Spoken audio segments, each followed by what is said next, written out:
So what we are seeing here is the apical, the parasternal long axis view as seen in a machine, and this is the left atrium, this is the left ventricle, this is the mitral valve, this is the aortic outlet, here is the aortic valve, and this is the right ventricle. Come here. If we see towards the probe, the marker of the probe is directed towards the right shoulder of the patient. If you see here, this is the marker, and it is directed towards the right shoulder of the patient. And look in here. So in that view, this is the view that we are getting. This is the mitral valve, this is the aortic valve. So this is the, and this is the left ventricle, this is the right ventricle. So this is the parasternal long axis view. Come back to the probe. If we rotate this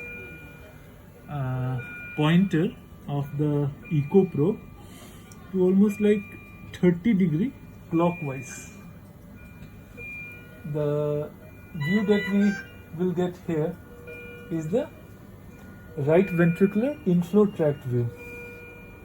And if we move further, bring here, further clockwise, the view that we are going to get is the parasternal short axis view. Now there is a very beautiful sign that we can see here. If we see here, this is the aortic root level in the parasternal short axis. As we can see, the typical Mercedes-Benz sign here. I'll try to bring it more clear. See, this is the one limb of the Mercedes-Benz, and these are the two limbs of the Mercedes-Benz.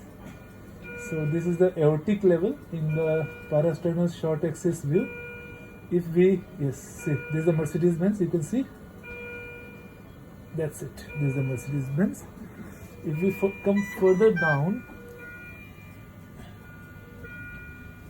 we'll come in the mitral level. So this is the mitral level, and if we come further down from the axis, we'll come to the papillary level in the short axis view. I'm just trying to bring it to the papillary level. Just a minute, just put on the jelly. Plug down with the jelly. Yes, so this is the papillary level in the short axis view. And bring towards the probe with the pointer directed towards the left shoulder. If we go at the point of maximal impulse of the patient, we see the apical four-chamber view. This is the apical four-chamber view. This is the left atrium, this is the left ventricle, this is the mitral valve, right atrium, the right ventricle, and the interventricular septum. Now, if we bring it here to the probe, if we just rotate it towards the left hip of the patient, bring back to the screen, the aortic valve has opened up. So this is the apical five-chamber view that we just got here. See, this is the aorta has opened up here. The four chambers are lying as it is. So let me try to bring it a bit better. This is the apical five-chamber view with the aortic valve open. This is the apical four-chamber. If we slightly tilt it towards the left hip, we'll get the apical five-chamber view here. We're opening. Okay. Now, if we rotate this probe, bring it here.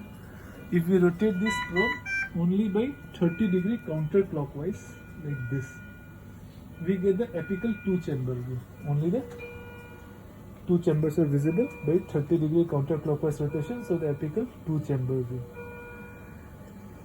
Now, if we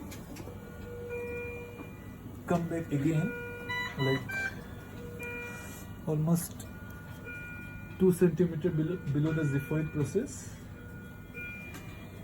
here and tilt the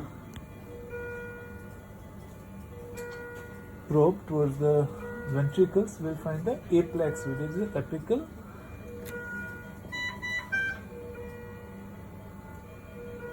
long axis view. That's what I'm trying to get, if it is possible.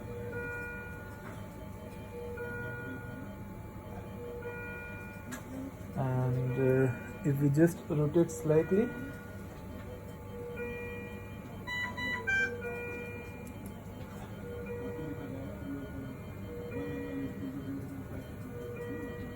here we can see now if we just rotate further, we'll see the opening of the inferior vena cava. With the pointer pointing towards the head of the patient, we will see the IVC. So here we are seeing the IVC. If we want to measure the IVC, we can just look for the M mode and see the IVC, freeze it and measure the IVC. So this is in short the various views that can be determined with the echo probe, and we can go in details with each view later on. Thank you.